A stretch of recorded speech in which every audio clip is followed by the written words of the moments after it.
Hello dear, this is Ravi. Welcome to my YouTube channel Unique New Bharati Publication.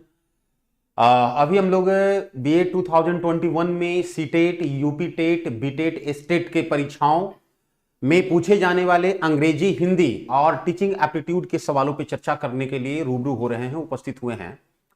जैसा कि विदित है कि बीएड एंट्रेंस टेस्ट के लिए जो सीईटी जो होता है कंबाइंड एंट्रेंस टेस्ट, उसमें भी आपका ये चार प्रकार के सवाल पूछे जाते हैं। चार भिन्न भिन्न प्रकार के आपका पेपर से सवाल पूछे जाते हैं। उन्हीं के पेपर्स को लेकर के, उन्हीं सवालों को लेकर के हम लोग उपस्थित हुए हैं, जो काफी आपका इफेक्टिव होगा और काफी जो है आपके लिए हेल्पफुल होगा सीटेट के एग्जाम्स के लिए, किसी भी प्रकार का स्टेट के एग्जाम्स के लिए, यूपी टेट के लिए या बीटेट के एग्जाम्स के लिए। तो शुक्रिया आप तमाम स्टूडेंट्स का, शुक्रिया आप तमाम साथियों का। हम लोग चलेंगे सवालों पे और सवालों के साथ हम लोगों की चर्चा होगी। जो आप देख रहे हैं, देखना ना भूलें, इंपॉर्टेंट अनाउंसमेंट, ये 12:30 का आपका रीजनिंग वाले सर का ये अनाउंसमेंट की बात है, कह रहा है कि बीए 2021 में ये रीजनिंग 9 से 9:40 में क्लास चलेगी। जनरल नॉलेज आपका 9:45 से 10:40 में। और अभी जो हम लोग इंग्लिश, हिंदी और टीचिंग एप्टीट्यूड के सवालों पे चर्चा करने के लिए जो जुड़े हैं, इसमें 10:45 से 11:40 तक ये सवाल चलती है। इसी सवालों के लिए हम लोग उपस्थित हैं, इसी सवालों के लिए हम लोग जुड़े हुए हैं। देखिए यहां पे आप नोटिफिकेशन देख पा रहे हैं, संयुक्त बीएड प्रवेश परीक्षा 11 जुलाई को होगी। हाँ, तो इसी के लिए हम लोग इसको अभी जो वर्तमान में है, बहुत जल्दीबाजी में इसको फोकस करके इस पे हम लोग काम करा रहे हैं। यही पैटर्न आपको जो है किसी भी प्रकार के जो स्टेट का सीईटी होता है उसमें अप्लाई होता है और इसी तरह के सवाल होते हैं। और इससे मिलता जुलता हुआ ठीक इसी तरह का सवाल आप जब सीटेट के लिए देने जाते हैं तो वहां भी अंग्रेजी, हिंदी और आपका टीचिंग एप्टीट्यूड का सवाल होता है, जो आपका इस सवाल से ही रिलेटेड होते हैं, इसी सवाल पे आधारित होता है। तो चलिए सीधा चलेंगे सवाल पे और सवालों के साथ हम लोगों की चर्चा होगी। देखिए सबसे पहला जो आज हम लोग का सवाल है वो ये है, पैसेज का सवाल है। एक पैसेज है और इसी पैसेज से हम लोगों को 10 सवाल दिया गया है। तो देखिए सबसे पहला जो सवाल दिया गया है ये हम लोगों का यहां है। देखिए कह रहा है कि the author compares the poem as the whole to.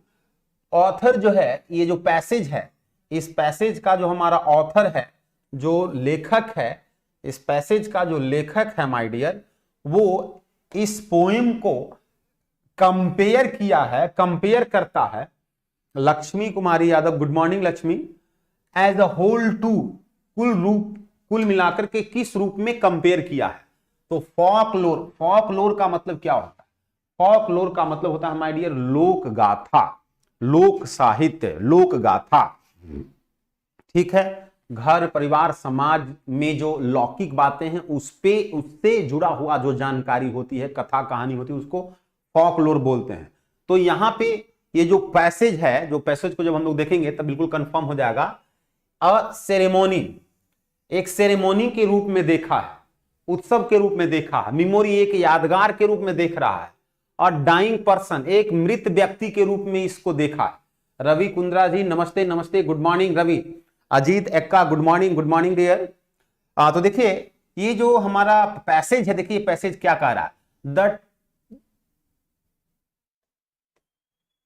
Passage जो है my dear, the tower is a poem. The tower नाम का एक पोएम है, उसी पोएम के बारे में यहां डिस्क्राइब किया गया है, एक्सप्लेन किया गया है। Vicky Srivastava ji good morning. निशा यादव जुड़ गई हैं, गुड मॉर्निंग सभी को। Is a poem written by Yeats, ये यीट्स के द्वारा लिखा गया हुआ है। The tower, it has 3 parts. ये जो पोएम है इसमें ये 3 पैराग्राफ में है, 3 पार्ट्स है। That correspond to 3 stages of life. तीनों पैराग्राफ में जीवन के 3 स्टेज के बारे में, 3 अध्याय के बारे में बताया गया है।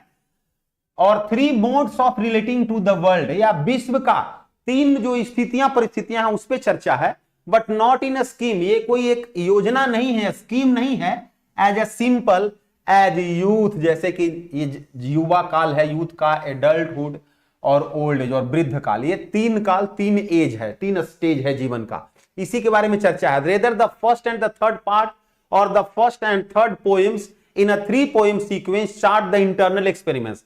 कह रहा है कि इसमें 3 स्टेज जो है, इसमें कुल मिलाकर के यदि देखा जाए तो पहला और तीसरा और the first and third poems, या पहला और तीसरा जो पोएम है इन अ 3 पोएम है, तीनों पोएम है, दूसरा को छोड़ दिया है।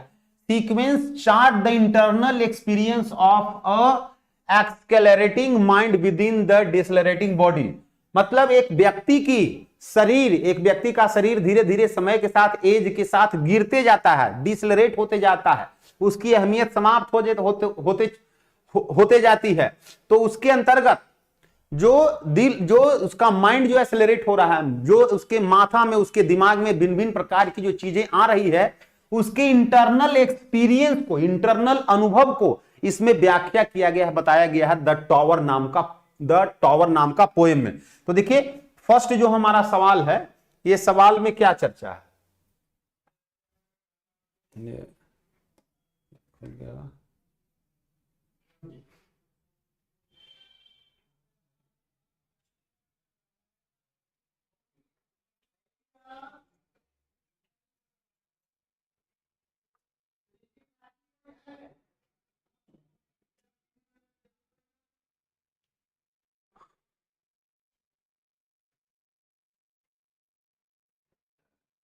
कहां से खोल गया?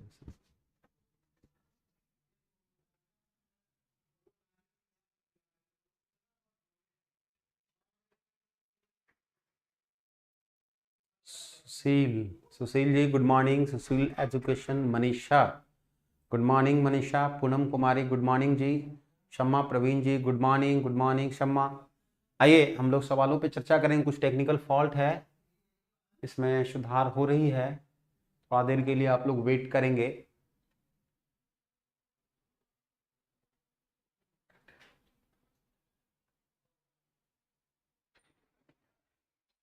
कहाँ पे ये प्रॉब्लम हुआ है? यहाँ से तो ठीक है।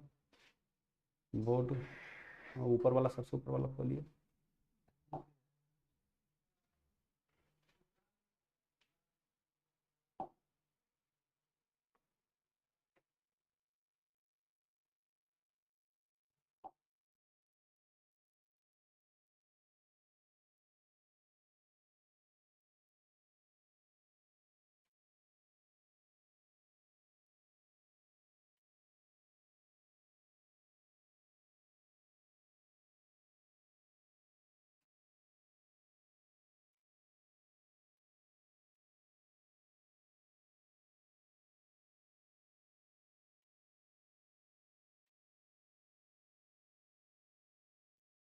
नहीं ले रहा है क्या?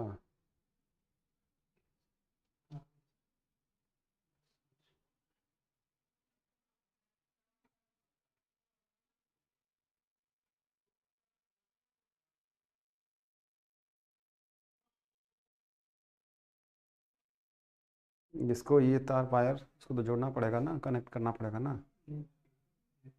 जरूरत नहीं है। हाँ, तो पूनम कुमारी, शम्मा प्रवीण, विकी श्रीवास्तव, निकिता जोशी जी गुड मॉर्निंग। निकिता। महिमा सिन्हा गुड मॉर्निंग। आइए, तो देखिए यहां पे बता रहा था कि 3 सीक्वेंस को। अब देखिए ये सवाल है, तो सवाल क्या कर रहा है? सवाल बता रहा है आपको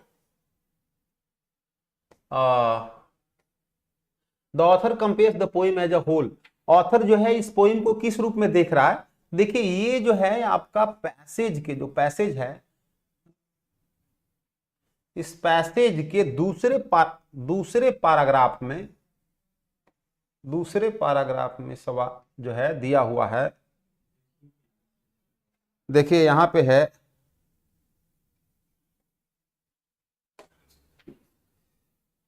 if we think of this poem. देखिए यहां पे ये सवाल है एज अ सेरेमनी। तो ये पोएम जो है, पोएम को किस रूप में देख रहा है? एक सेरेमनी के रूप में देख रहा है। बस छोड़ दीजिए, एज ए सेरेमनी। और यही हमारा सवाल पूछा गया है कि पोएम को किस रूप में देख रहा है। तो ये हमारा जवाब आपका मिल जाएगा, किस रूप में देख रहा है। तो इसका जवाब आपका सी नंबर होगा। पोइट जो है, ऑथर जो है, इस द टॉर जो पोएम है इसको होल रूप में आपका एक सेरेमनी के रूप में देख रहा है। शहबाज अली जी है, गुड मॉर्निंग शहबाज, बहुत बहुत शुक्रिया जुड़े हुए जितने भी स्टूडेंट्स हैं। देखिए दूसरे नंबर का सवाल क्या कर रहा है, सेकंड नंबर का सवाल जो कह रहा है the poet must find the memories in which he was most alive in order to keep away the death.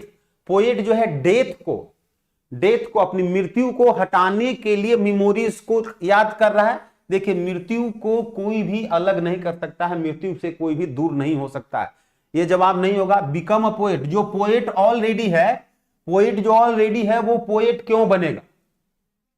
Regain memories और live this world with significance. Poet जो आपका पूरे जीवन 3 स्टेज में बटा हुआ है, चाइल्डहुड, एडल्टहुड और ओल्ड एज, इसको क्या है एक सही तरीके से वो जिंदगी जीना चाहता है और जिंदगी को जी करके नए जिंदगी में अगले में वो एक नया जीवन, एक नई मतलब वो करे कि लिव दिस वर्ल्ड, इस वर्ल्ड को, इस जगत को, इस दुनिया को त्यागना चाहता है अपनी इस जीवन में अच्छी महत्ता के साथ, अच्छी महत्व के साथ। तो यहां जो आपका सेकंड नंबर का जो ऑप्शन चला जाएगा वो डी नंबर में चला जाएगा, डी नंबर होगा। तीसरा नंबर जो आपका क्वेश्चन है वो क्या कह रहा है कि the phrase passing elegiacally over the lore of the land, कह रहा है कि जो लोर ऑफ द लैंड है, पृथ्वी जो है क्या है, एक पृथ्वी में जितने भी जो मानव हैं एक कल्पना भरी जीवन, कल्पनामयी जीवन जीते हैं। तो ये जो कल्पना की जो दुनिया है इसमें जो पोएट जो है, जो हमारा पोएम है, इसका जो पोएट जो है पासिंग इलेजी के लिए काफी खिन्न है अपनी जीवन के ये भिन्न भिन्न अवस्थाओं से, तीनों अवस्थाओं में काफी खिन्न है, हर एक अवस्थाओं को अलग अलग तरीके से जी रहा है, उसमें सब सारे अवस्थाओं में उसको कुछ ना कुछ समस्या दिख रही है, ये जीवन कष्टों से, मुसीबतों से, परेशानियों से भरी हुई उसको दिखाई पड़ रही है। तो indicates that the poet was, ये वो इस चीज को दिखाता है कि पोएट जो था वो कैसा था, स्लो रनर यदि रनर रहता तो जीवन के तमाम जो है विषम परिस्थितियों के बारे में वो इतना गहराई से नहीं सोच पाता। विकास कुमार भाई है, गुड मॉर्निंग, नमस्ते नमस्ते विकास। नैरेटिंग एंशिएंट टेंस, क्या प्राचीन कालों के कथाओं के बारे में नैरेट कर रहा है, नहीं, प्राचीन काल वो अपने जीवन में जो भिन्न प्रकार की जो समस्याएं हैं उस पर वो चर्चा कर रहा है। स्पीकिंग एट फ्यूनरल, कोई मृत्यु की जो फ्यूनरल है उस पर चर्चा कर रहा है, नहीं।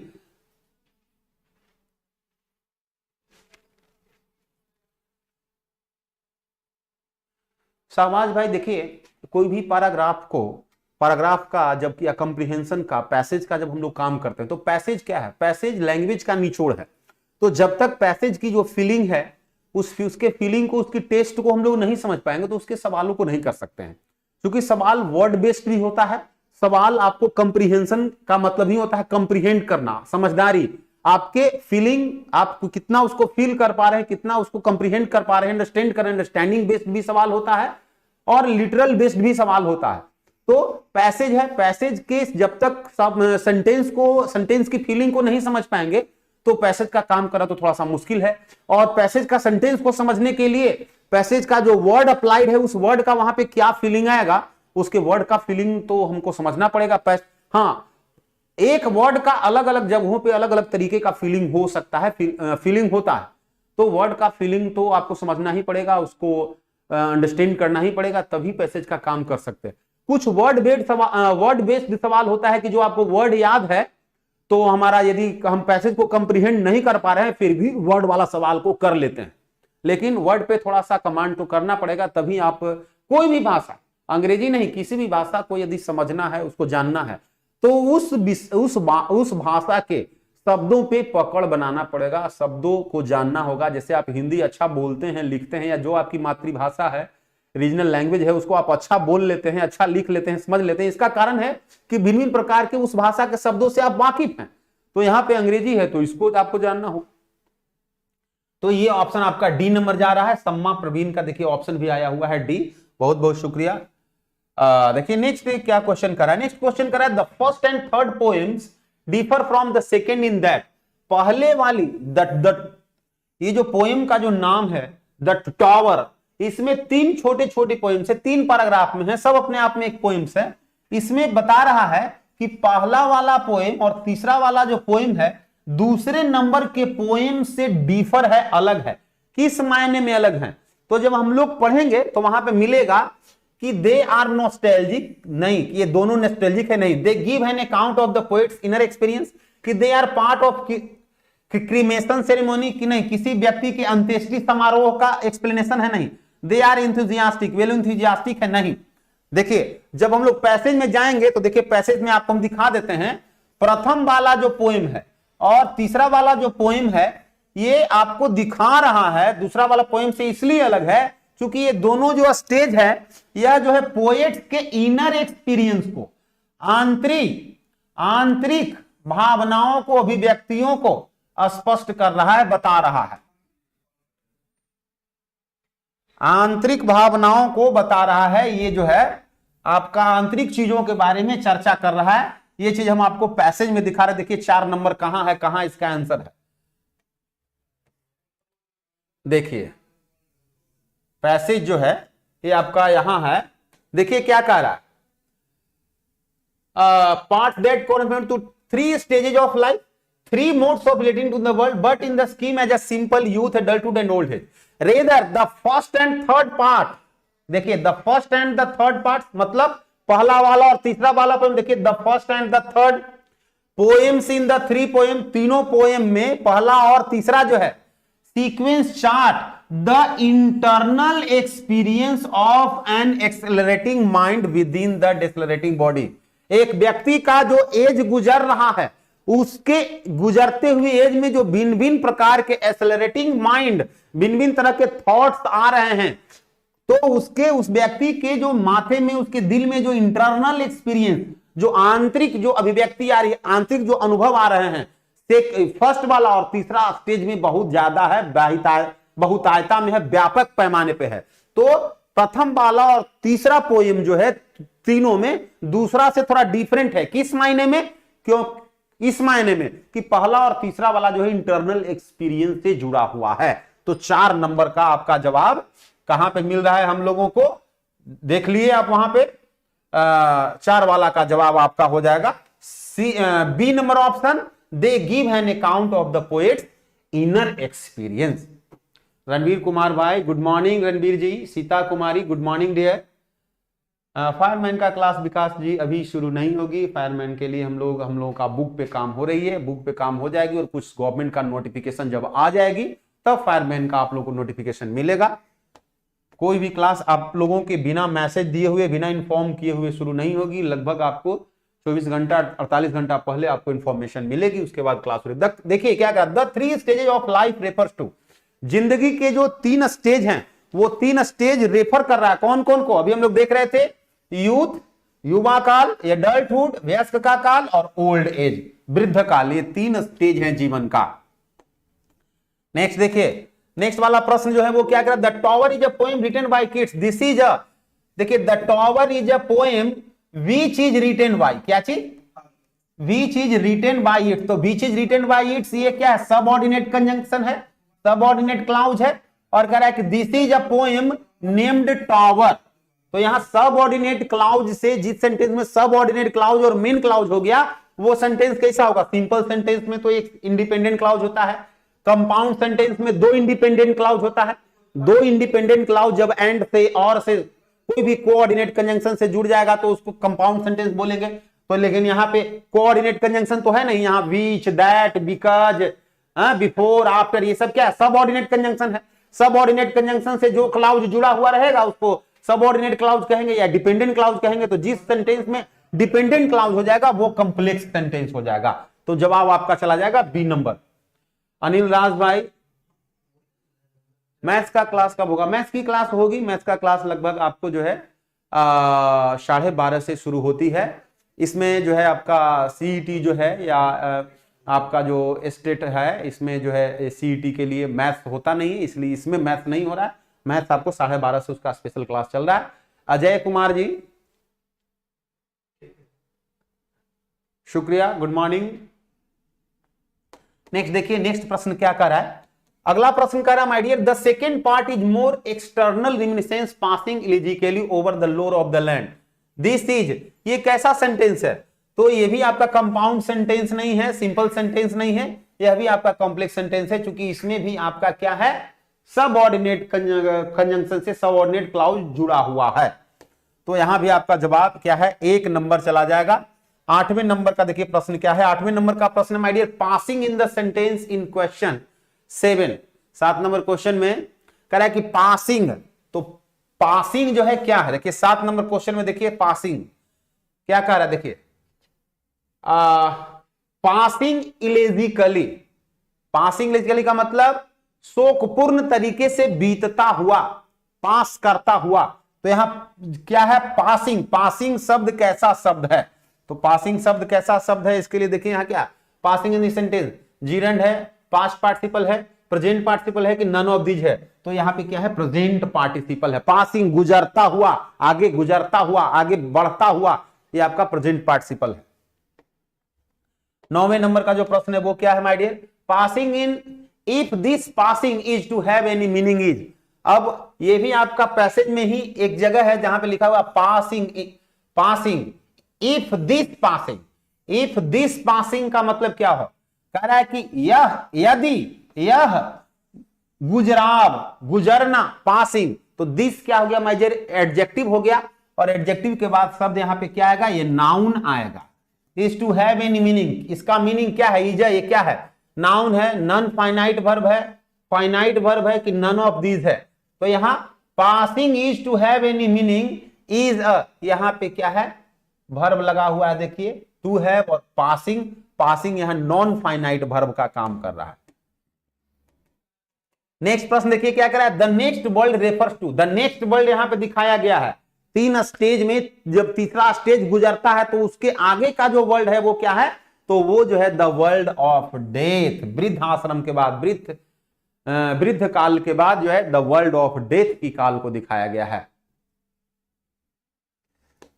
बीएड के लिए अनिल राज जी, आपको सीईटी के लिए, उसका एंट्रेंस के लिए तैयारी करना होगा, जीके जीएस का, रीजनिंग का, इंग्लिश का, हिंदी का और टीचिंग एप्टीट्यूड का तैयारी करना होगा। देखिए अब सामान्य हिंदी का सवाल है, 2 वर्णों के मेल से उत्पन्न विकार को क्या कहते हैं, तो 2 वर्णों को जब मिलाते हैं, 2 वर्णों के मेल से जो उत्पन्न विकार होता है वो क्या होता है, संधि, और उसी संधि के 2 वर्णों को जब अलग अलग करते हैं तो वही हो जाता है संधि विच्छेद, और मिला देते हैं वर्ण को तो वो हो गया संधि। जवाब आपका 16 का क्या हो गया माय डियर, सी नंबर हो जाएगा। नेक्स्ट प्रश्न जो है वो क्या है, समास शब्द का अर्थ क्या है, व्यास नहीं, सार, टिप्पणी की संक्षेप, तो समास का अर्थ होता है माय डियर संक्षेप, एक पूरे के पूरे भावनाओं को संक्षेप में बताना, उसको बोलते हैं समास। तो जवाब आपका ए नंबर हो जाएगा, संक्षेप। नेक्स्ट प्रश्न क्या कर रहा है, जिस समास में दोनों पदों को छोड़कर कोई अन्य पद प्रधान होता है, जब 2 पदों के मिलने से एक नया सांक्षेपिक शब्द बने और उसका दोनों पद की अलग अलग मीनिंग हो, दोनों पद को मिल जाने से एक नया अर्थ वाला पद का निर्माण हो, वैसे समास को बहुब्रीहि समास कहते हैं। जिसका अर्थ बृहत हो जाए, बढ़ जाए, दोनों अर्थ से अलग हो जाए, उसको बहुब्रीहि समास कहेंगे। द्विगु समास, जिसका प्रथम पद संख्यावाचक हो। द्वंद्व समास, जिसमें 2 पदों के बीच अथवा और या जुड़ा हुआ हो, वो द्वंद्व समास हो गया। कर्मधारय समास, कर्मधारय समास में पहला पद विशेषण और द्वितीय पद विशेष्य हो, वैसे समास को कर्मधारय कहते हैं। यहां दोनों पदों को छोड़कर विशेष अर्थ को देने वाला जो होगा, दोनों अर्थ को मिलाने के बाद वो बहुब्रीहि समास हो जाएगा। तो वहां आपका ऑप्शन सी नंबर चला जाएगा। नेक्स्ट कह रहा है संधि और समास में क्या अंतर है, तो दोनों में विच्छेद होता है, नहीं विच्छेद होता है। संधि में तो दोनों में विग्रह होता है कि दोनों में शब्द संक्षिप्त हो जाते हैं, तो संधि 2 वर्णों का मेल हो गया तो संक्षिप्त हो गया माय डियर। और समास भी क्या है, संक्षिप्त रूप है, 2 पदों को मिलाने के बाद, तो दोनों में शब्द संक्षिप्त हो जाते हैं संधि और समास में, यही समानता है।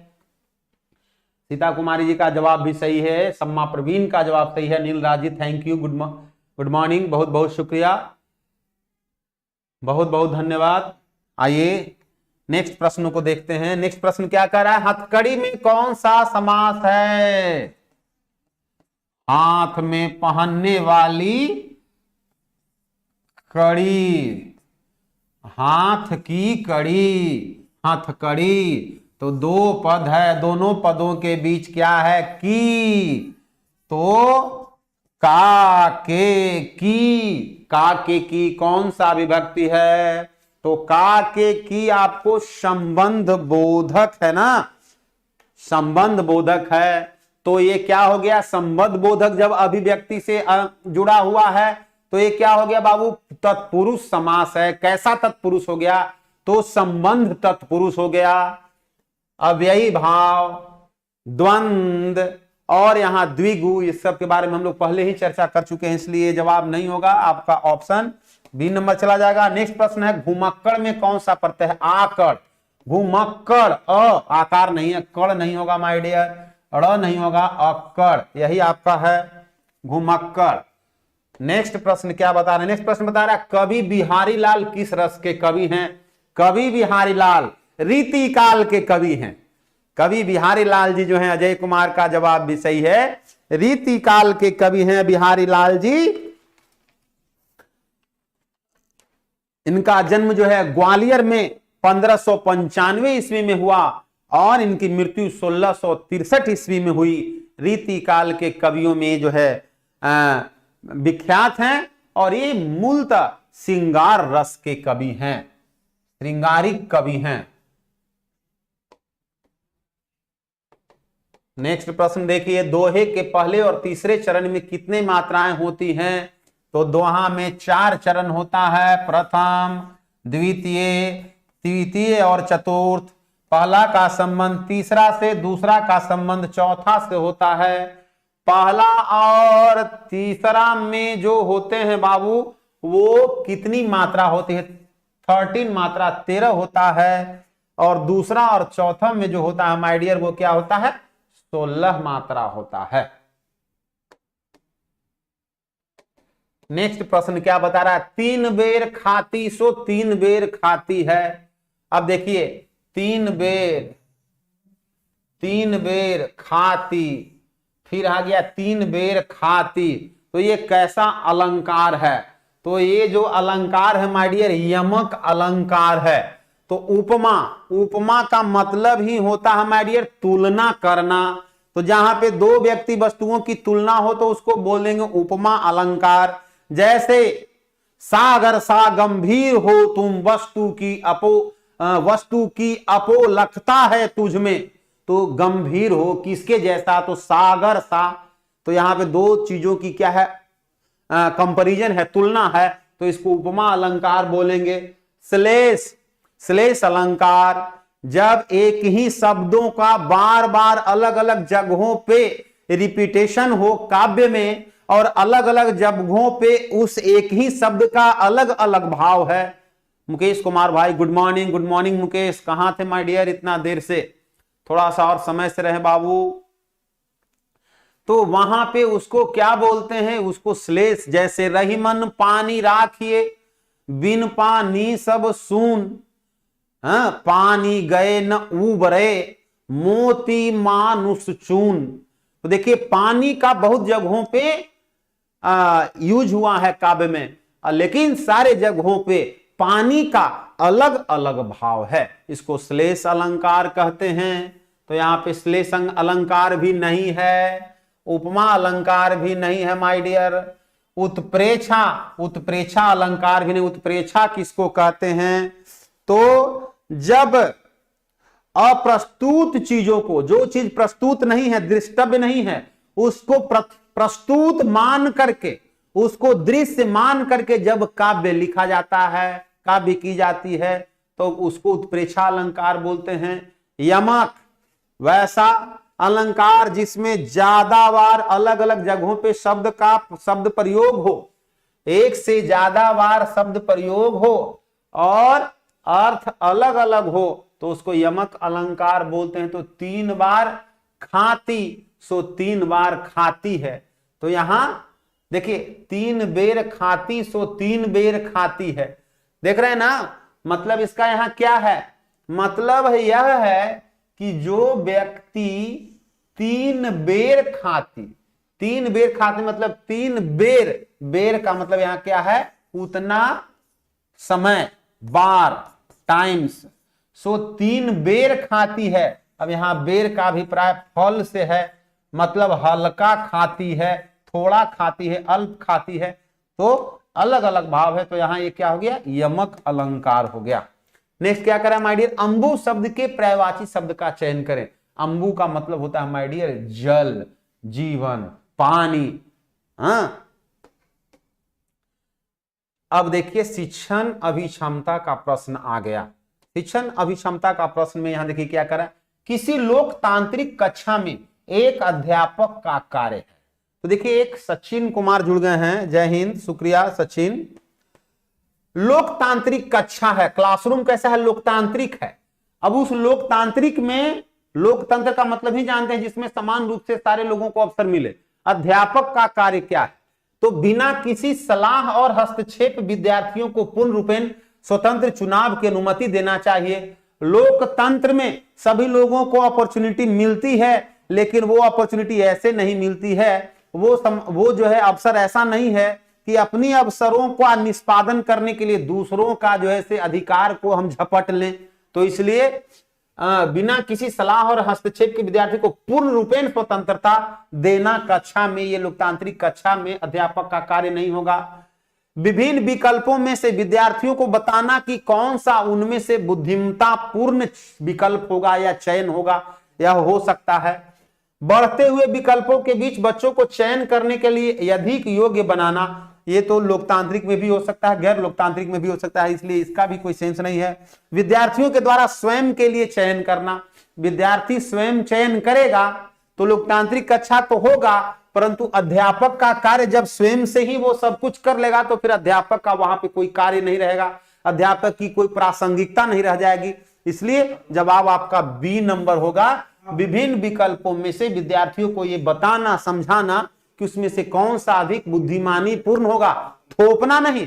यहां पे अध्यापक थोप नहीं रहा है, लेकिन समझा रहा है, बता रहा है, सही गाइड दे रहा है, सही निर्देश दे रहा है। तो लोकतांत्रिक व्यवस्था में एक सही निर्देश होता है, एक सही नियमावली होता है, जिस नियमावली को सब लोग फॉलो करते हैं। अगले वाले प्रश्न क्या है, कह रहा है कि किसी विद्यार्थी की एक समस्या है कि वह अध्यापक से पूछता है कि मैं क्या करूं, अध्यापक को क्या चाहिए। तो अध्यापक को यह चाहिए कि वह अपनी क्षमताओं को ध्यान में रखते हुए विद्यार्थियों को प्रक्रिया का मार्ग बताए। मतलब शिक्षक की जो क्षमता है उस क्षमता के अनुरूप विद्यार्थी को सवालों को, चीजों को समझने या सुलझाने का मार्ग, तो शिक्षक अपने क्षमता के अनुसार, अपने काबिलियत के अनुसार विद्यार्थी को यदि जो है किसी समस्या का समाधान करने का मार्ग बताएगा, तो क्या शिक्षक वाली क्षमता विद्यार्थी के पास भी होगा, यह कोई जरूरी है, नहीं है। तो इसलिए यह ऑप्शन नहीं हो पाएगा माय डियर। विद्यार्थी को बताना कि यदि वह उसके स्थान पर होता तो क्या करता, नहीं।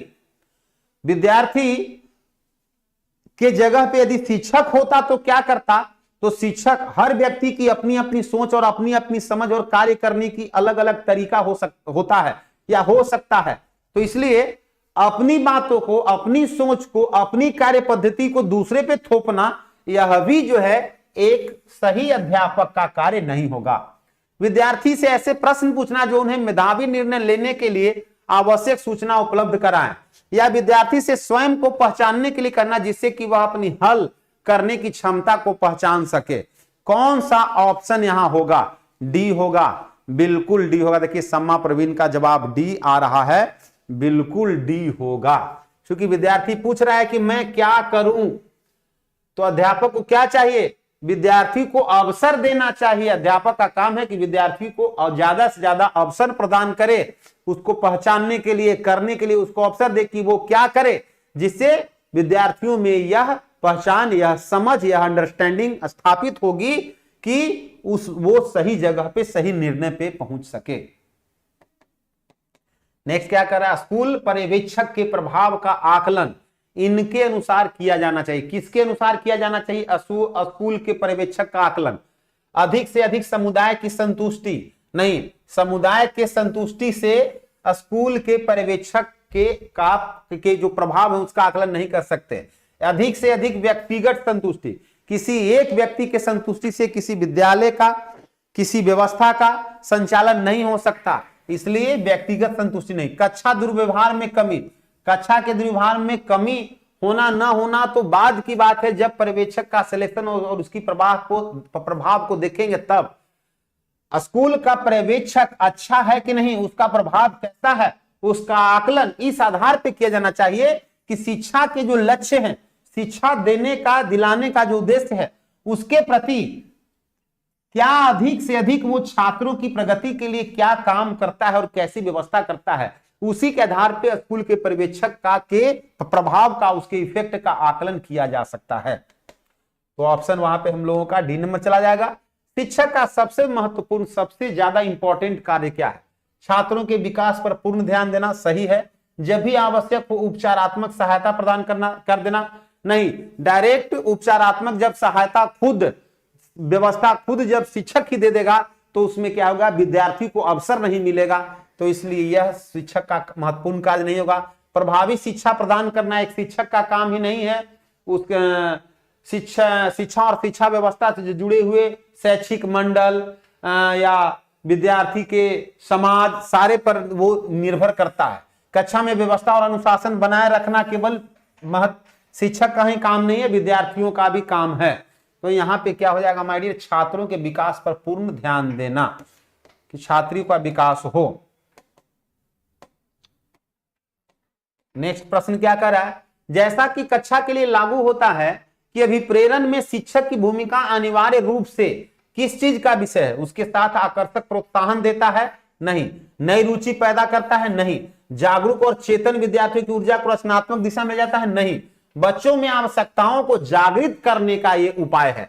देखिए अभिप्रेरण का मतलब क्या होता है, किसी को प्रोत्साहित करना, उसको इंटरनली अपने खुद से उसमें प्रेरणा जागृत करना। यह शिक्षा की भूमिका अनिवार्य इसलिए है कि यह बच्चों में क्या आवश्यकता हो, बच्चों की जरूरत क्या है, उसके हिसाब से बच्चों को जागृत करने का कार्य ही अभिप्रेरण है। अभिप्रेरणा का मतलब ही है उत्सुकता बढ़ाना, किसी को मोटिवेट करना। बहुत बहुत शुक्रिया, बहुत बहुत शुक्रिया सारे लोगों का। नेक्स्ट देखिए प्रश्न क्या है। नेक्स्ट प्रश्न है, अध्यापकों का मुख्य उत्तरदायित्व है शैक्षिक अनुभवों की योजना बनाना। योजना मंडल का काम है, अध्यापक का काम नहीं है। अभिभावकों के साथ संबंध को बढ़ाना एक अध्यापक का काम, विद्यार्थी के अभिभावक से संबंध स्थापित करना यह अध्यापक का काम नहीं है। अध्यापन की तकनीकों के साथ प्रयोग करना, प्रशासकीय नीतियों को लागू करना, प्रशासन की नीतियों को लागू करना एक अध्यापक का काम नहीं है, वो प्रशासक मंडल का काम है, प्रशासक की व्यवस्थाओं का काम है। अध्यापक का काम है कि वो अपनी शिक्षण व्यवस्था में नई नई तकनीक, नई नई कंसेप्ट, नई नई प्रकार का वो रिसर्च करे और उसको विद्यार्थियों के साथ बैठे और विद्यार्थियों के सर्वांगीण विकास में उसको अप्लाई करे, विद्यार्थियों को बताए। नेक्स्ट क्या करा है, कक्षा अनुशासन के प्रति उन्मुख होना चाहिए। कक्षा अनुशासन के प्रति, सामाजिक अनुरूपता के प्रति, कक्षा अनुशासन सामाजिक अनुरूपता के प्रति होना चाहिए। आत्मनिर्भरता के प्रति उन्मुख होना चाहिए कक्षा का अनुशासन, कि व्यक्तिगत और सामाजिक समायोजना के अनुसार कि स्वीकार्य कक्षा व्यवहार, नहीं।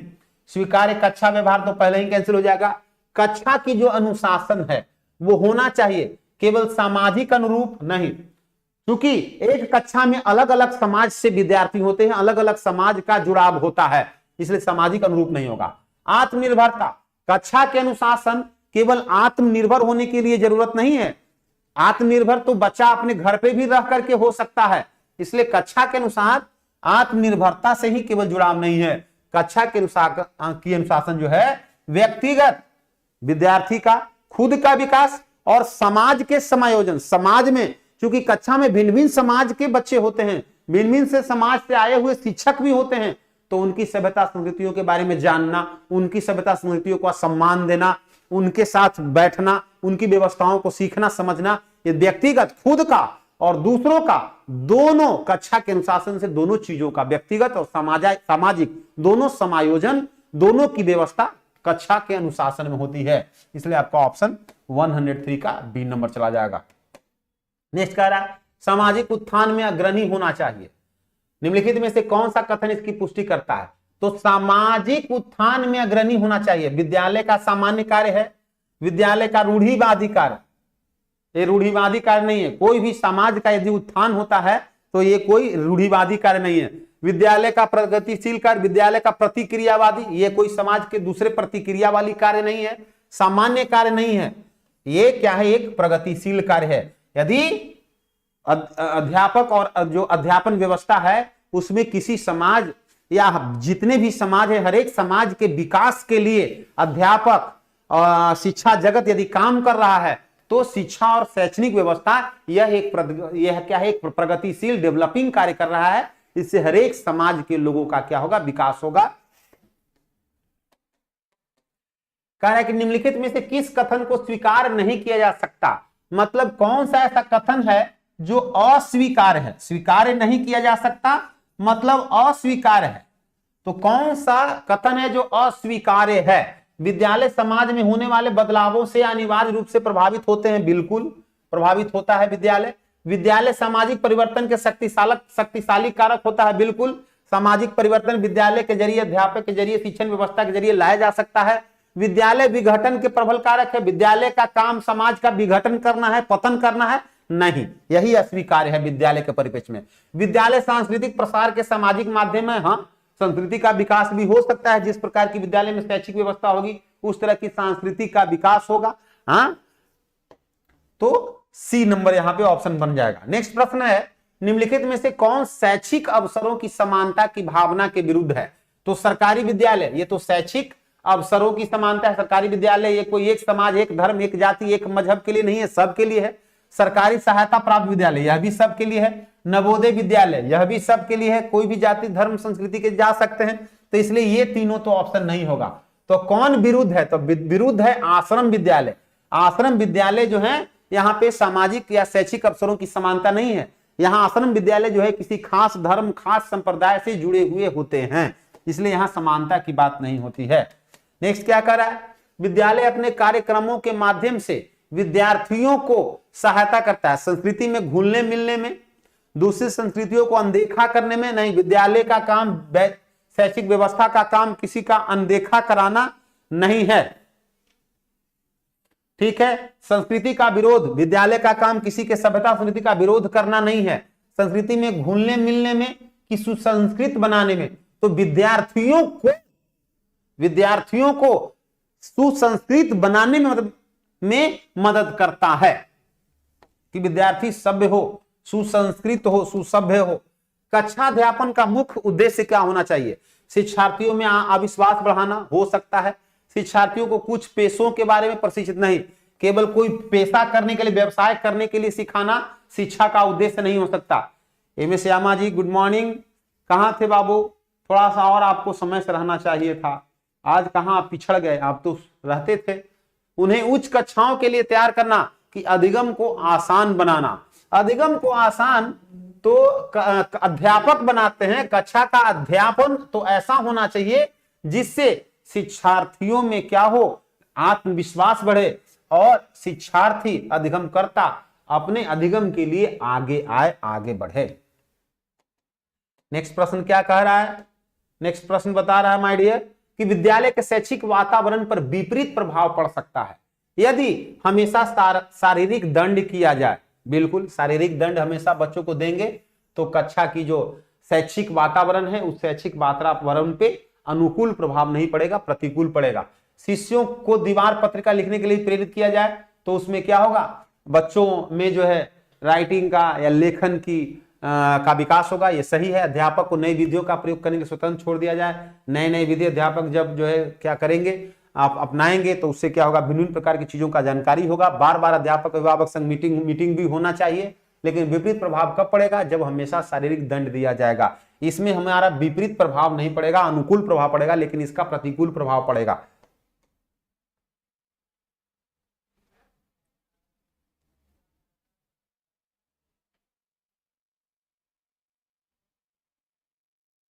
ऐप का एटीएम से फी फिल क्यों नहीं हो रही है? टेक्निकल सर हमें प्रॉब्लम का सलूशन बताइए।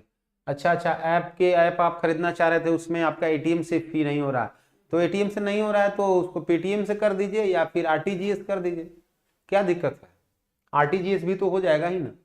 कह रहा है कि आपके दृष्टिकोण से विद्यालय में खेल क्रियाकलाप क्या है, तो विद्यालय में खेल की जो क्रियाकलाप है मनोगामक, मनोगामक का मतलब होता है कि मन की संवेदनाओं, मन की शांति, मन को मन की चेतन को का विकास करने के लिए आवश्यक है। ये आपका 110 का जवाब, यही 1 नंबर आपका चला जाएगा। नेक्स्ट क्या करा है, एक शिक्षक का कार्य है विद्यार्थियों को स्वाध्याय में सहायता करना, विद्यार्थियों को अध्ययन के लिए प्रेरित करना, अध्ययन के अनुकूल वातावरण बनाना, कि विद्यार्थियों को उनकी गलतियां बताना। विद्यार्थियों को केवल गलतियां बताने से, केवल बार बार गलतियों को बताना ही शिक्षक का कार्य नहीं है। विद्यार्थियों को स्वाध्याय में सहायता करना, स्वाध्याय जो होता है वो खुद से होता है, उसमें शिक्षक का कार्य नहीं है। विद्यार्थी खुद अपने हिसाब से, वो अपने समय के अनुसार जो है समय का उपयोग करेगा, स्वाध्याय करेगा। विद्यार्थियों को अध्ययन के लिए प्रेरित करना, शिक्षक का जो मूल कार्य है अध्ययन के अनुकूल वातावरण बनाना और उसको एक सही स्वैच्छिक वातावरण देना। नेक्स्ट जो प्रश्न है बाबू वो ये बता रहा है कि शिक्षा का मूल उद्देश्य क्या है। तो शिक्षा का उद्देश्य क्या है, शिक्षा का उद्देश्य विद्यार्थियों को जीविकोपार्जन के लायक बनाना नहीं, केवल जीविकोपार्जन कमा लेना शिक्षा का उद्देश्य नहीं है। विद्यार्थियों को नौकरियों के लिए तैयार करना नहीं, विद्यार्थियों को ज्ञान प्राप्त करने में मदद करना नहीं, विद्यार्थियों को सर्वांगीण विकास हो उसका, आर्थिक, सामाजिक, सांस्कृतिक, ज्ञान, तमाम चीजों का विकास हो। शिक्षा का यही उद्देश्य है कि सारी चीजों का विकास हो। नेक्स्ट प्रश्न क्या बता रहा है, नेक्स्ट प्रश्न कह रहा है कि कक्षा में सूचना आदान प्रदान और अधिक प्रभावशाली हो जाएगा यदि सूचना देने वाला उसी कूट प्रणाली का प्रयोग करता हो जो प्राप्तकर्ता कूटानुवाद कर सकता है। नहीं, प्रेक्षक धीरे धीरे परंतु व्यवस्थित रूप से बढ़ता है, ग्राही प्राप्त करने के लिए इच्छुक हो, अनुकूल वातावरण में किया जाता हो, अनुकूल वातावरण में किया जाता हो। सही वातावरण में जब विद्यार्थियों को आप कुछ सिखाइएगा, उसकी सही वातावरण होगी, तभी विद्यार्थी ज्यादा से ज्यादा सीख सकता है। हाँ, नेक्स्ट करा कि अभिरुचि परीक्षण प्रयोग किए जाते हैं। अभिरुचि परीक्षण जो है ये सफलता को मापने के लिए नहीं, किसी कार्य में सफलता को बताने में नहीं, क्षमता मापने में नहीं, प्रवीणता, इंटेलिजेंस जिसको बोलते हैं आईक्यू टेस्ट, इंटेलिजेंस की जो टेस्ट होती है वो, इंटेलिजेंस मतलब क्या होता है, प्रवीणता। तो अभिरुचि परीक्षण जो होती है वो प्रवीणता, कोई व्यक्ति कितना प्रवीण है, कितना एक्सपर्ट है, कितना वो एड्रॉइटनेस है उसमें, उसको मापने के लिए आपको अभिरुचि परीक्षण किए जाते हैं। नेक्स्ट प्रश्न कह रहा है कि किसी विद्यार्थी के गलत जवाब को निपटारे के लिए निम्न में से कौन सा कार्य करना होगा। कोई विद्यार्थी यदि गलत जवाब दे दिया है तो उसका निपटारा हम कैसे करें। विषय वस्तु को दोबारा व्याख्या करनी होगी। अब कोई गलत जवाब दे दिया है तो पूरा फिर से उस विषय वस्तु को पढ़ाएंगे, यह कोई सही सॉल्यूशन नहीं होगा। बच्चों को बताना होगा कि उनका उत्तर गलत है, नहीं, बच्चा को यह डायरेक्टली बोल देंगे कि आपका जवाब गलत है, तो बच्चा को कार्य करने में उत्सुकता ही उसकी समाप्त हो जाएगी, बच्चा में विषय वस्तु के प्रति डर पैदा हो जाएगा। इसलिए डायरेक्टली यह बता देना कि आपकी उत्तर गलत है, यह अध्यापक का सही कार्य नहीं है। दूसरे बच्चे को सही उत्तर बताने के लिए कहना होगा।